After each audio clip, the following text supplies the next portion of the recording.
c'est intense et c'est énorme. Les doctrines et les vérités enseignées dans la section 93 des Doctrines et Alliances sont dingues.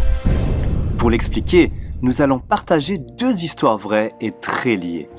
Il était une fois deux enfants.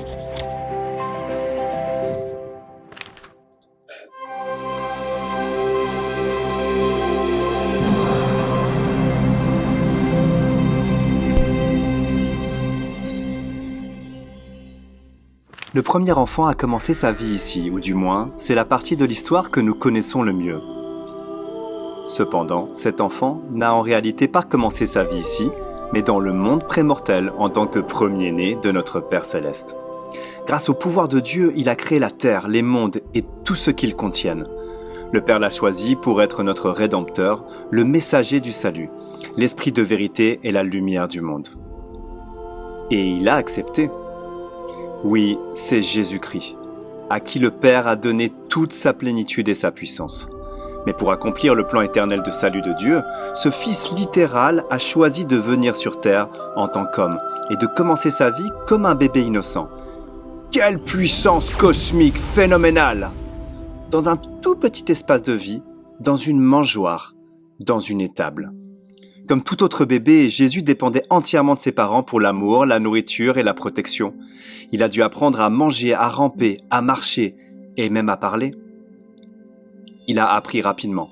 Et à mesure qu'il développait sa relation avec ses parents terrestres et célestes, il a grandi de grâce en grâce, à tel point qu'à l'âge de 12 ans, il avait acquis suffisamment de connaissances pour enseigner les chefs spirituels du peuple dans le temple. C'est dans cette expérience que nous trouvons les premières paroles enregistrées de Jésus lorsqu'il a dit à ses parents terrestres « Ne savez-vous pas que je dois m'occuper des affaires de mon Père ?» Il continue à apprendre jusqu'à ce qu'il commence son ministère mortel et soit baptisé par son cousin Jean. Comme le rapporte le récit, les cieux s'ouvrirent, le Saint-Esprit descendit sur Jésus et une voix céleste déclara « Celui-ci est mon Fils bien-aimé ». Il reçut alors les dons et les pouvoirs supérieurs de son Père et commença officiellement son ministère terrestre. Comme nous le savons, le Christ a vécu sa vie mortelle comme un exemple parfait à suivre. Et elle s'est terminée comme il savait qu'elle devait se terminer, par son sacrifice expiatoire, sa crucifixion et sa résurrection. Il est retourné au ciel et y œuvre avec notre Père Céleste pour notre salut. Bon, d'accord, je savais tout ça, mais qu'en est-il de l'autre bébé ? Ah oui, l'autre bébé. Eh bien, c'est toi. Beaucoup de choses dans notre vie ressemblent à celles du Christ, et nous pouvons suivre son exemple tout au long de notre parcours. Comme lui, nous étions aussi là au commencement avec le Père. Nous avons commencé comme des intelligences avant de devenir des esprits, et lorsque nous vivions dans les cieux, nous avons utilisé notre libre arbitre pour apprendre à progresser jusqu'à ce que notre tour vienne de venir sur terre. Nous sommes arrivés ici comme des nourrissons complètement innocents grâce à la rédemption du Christ. Nous avons reçu le grand don d'un corps, un tabernacle, pour notre esprit. Nous aussi, nous avons été dépendants de nos parents pour l'amour, la nourriture et la protection. Mais nous avons également reçu deux dons, la lumière du Christ, parfois appelée conscience, qui nous aide à distinguer le bien du mal, et le don du libre arbitre qui nous permet d'accepter ou de rejeter cette lumière. Aujourd'hui, tout comme il l'a fait avec Jésus, Satan nous tente et essaye de nous priver de cette lumière et de cette vérité afin que nous soyons malheureux comme lui. Notre tâche sur terre est d'apprendre à connaître le Christ comme il a appris à connaître le Père, grâce après grâce. Pour cela, nous devons respecter diligemment les commandements, prier sans cesse, acquérir de la connaissance, suivre l'exemple et les enseignements du Christ, en ayant la foi, en nous repentant et en nous faisant baptiser, en contractant et en respectant des alliances tout au long de notre vie. Nous aurons peut-être même l'occasion de devenir parents nous-mêmes afin de poursuivre ce cycle d'apprentissage, de croissance et d'enseignement.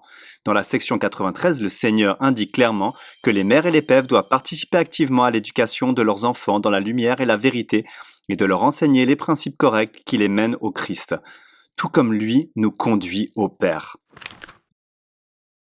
Comme le Sauveur, après avoir quitté cette terre, nous ressusciterons un jour et notre esprit et les éléments de notre corps seront réunis.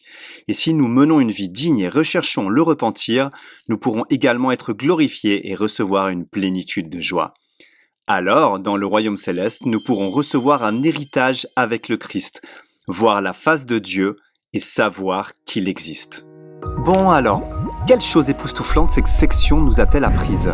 D'où venons-nous ? Pourquoi nous sommes sur terre ? Où pouvons-nous aller après notre mort et quel est le rôle du Christ dans la mise en place du chemin que nous devons suivre ? Oui, la vie éternelle, elle a commencé avant notre arrivée sur Terre et se poursuit après notre départ. La plupart, voire la totalité de ces connaissances sont perdues pour des millions de personnes sur Terre. C'est donc l'occasion pour nous de les partager avec tous ceux qui veulent bien les écouter, tant au cours de cette vie qu'après notre mort. La prochaine fois, nous en apprendrons davantage sur l'importance des temples où nous pouvons obtenir davantage de lumière et de vérité.